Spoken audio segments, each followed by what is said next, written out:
నేటి నుంచి వైన్స్ బార్లు బంద్. ఇవాల్టి నుంచి మళ్ళీ వైన్స్ బార్లు బంద్ కానున్నాయి. గ్రాడ్యుయేట్స్ ఎమ్మెల్సీ ఉప ఎన్నికల కారణంగా ఉమ్మడి నల్గొండ, వరంగల్, ఖమ్మం జిల్లాల పరిధిలోని వైన్స్ బార్లు బంద్ కానున్నాయి. ఈ నెల 27న ఎన్నికల కారణంగా 3 జిల్లాల్లో మద్యం షాపులు బంద్ చేయాలని రాష్ట్ర ఎక్సైజ్ శాఖకు పోలీసులు హెచ్చరించారు. దీంతో ఎన్నికల కోడ్ కారణంగా 48 గంటల పాటు బంద్ చేయాలని ఆదేశాలు జారీ చేశారు. ఈ నెల 25వ తేదీన సాయంత్రం 4 గంటల నుంచి ఈ నెల 27 సాయంత్రం 4 గంటల వరకు వైన్స్ బార్లు బంద్ కానున్నాయి.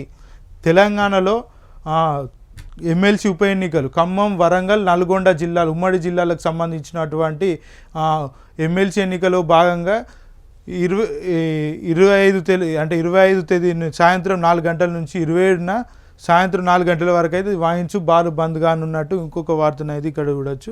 హైదరాబాద్లో Kohli restaurant. Team India player Virat Kohli కొత్త రెస్టారెంట్ను ప్రారంభించాడు. హైదరాబాద్లో తన కొత్త బ్రాంచ్ను స్టార్ట్ చేశారు. విరాట్కు ఇప్పటికే న్యూవా 18 కమ్యూని పేరిట రెస్టారెంట్లు ప్రారంభించారు. ఇప్పటికే బెంగళూరు, ముంబై, పూణే, కోల్కతా, ఢిల్లీలో రెస్టారెంట్లు ప్రారంభించారు. ఇప్పుడు హైదరాబాద్లో తన కొత్త బ్రాంచ్ ఓపెన్ చేశారు. హైటెక్ సిటీలోనూ హార్డ్ రాక్ కేఫ్కు సమీపంలో ఉన్న నాలెడ్జ్ సిటీలో RMZ ది లాఫ్ట్లో ఈ రెస్టారెంట్ను ప్రారంభించారు. ఈ 18 కమ్యూన్లో వరల్డ్ మెనూతో పాటు 20 రకాల లోకల్ ఫుడ్ ఐటమ్స్తో మెనూ పెట్టారు. ఈ రెస్టారెంట్లో ప్రత్యేకంగా హైదరాబాద్ బిర్యానీ పెట్టారు. కోహ్లీకి ఇష్టమైన మష్రూమ్స్ డిమ్సన్ కూడా అందుబాటులో ఉంది.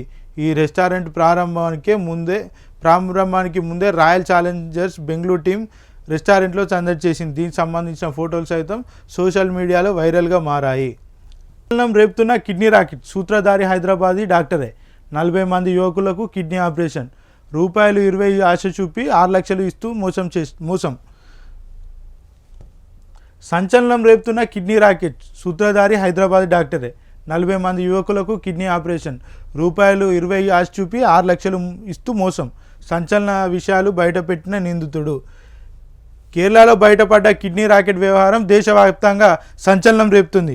కిడ్నీ రాకెట్ వ్యవహారంలో హైదరాబాద్ చెందిన ప్రముఖ డాక్టర్, మరో 2 ఉన్నట్లు సూత్రధారులుగా ఉన్నారని కొచ్చి విమానాశ్రయంలో పట్టుబడ్డ నిందితుడు సబిత్ పోలీసులకు తెలిపాడు. హైదరాబాద్, బెంగళూరు నుండి పేద యువకులను కిడ్నీ డోనర్లుగా మార్చినట్టు ఒప్పుకున్నాడు. కిడ్నీ డోనర్లుగా ఇరాన్ దేశానికి తీసుకెళ్లి ఓ ఆసుపత్రిలో ఆపరేషన్ చేసి అనంతరం 20 రోజుల పాటు అక్కడే చికిత్సను అందించినట్లు చెప్పాడు. కేసును ఛేదించేందుకు శుక్రవారం ఎర్నాకుళం రూరల్ ఎస్పీ వైభవ్ సక్సేనా ఆధ్వర్యంలో ప్రత్యేక బృందం హైదరాబాద్కు చేరుకున్నారు. డాక్టర్తో కలిసి పనిచేసిన మరో 2 దళారులు ఎవరు అన్న దానిపై విచారణ జరపనున్నారు. ఇది ఇలా ఉండగా కిడ్నీలు అమ్ముకుంటున్న పేద యువకుల్లో ఓ యువకుడు మృతి చెందడంతో కిడ్నీ రాకెట్ వ్యవహారం వెలుగులోకి వచ్చింది. కుటుంబ సభ్యులు పోలీసులకు ఫిర్యాదు చేయడంతో విచారణలో సంచలన నిజాలు బయటపడ్డాయి.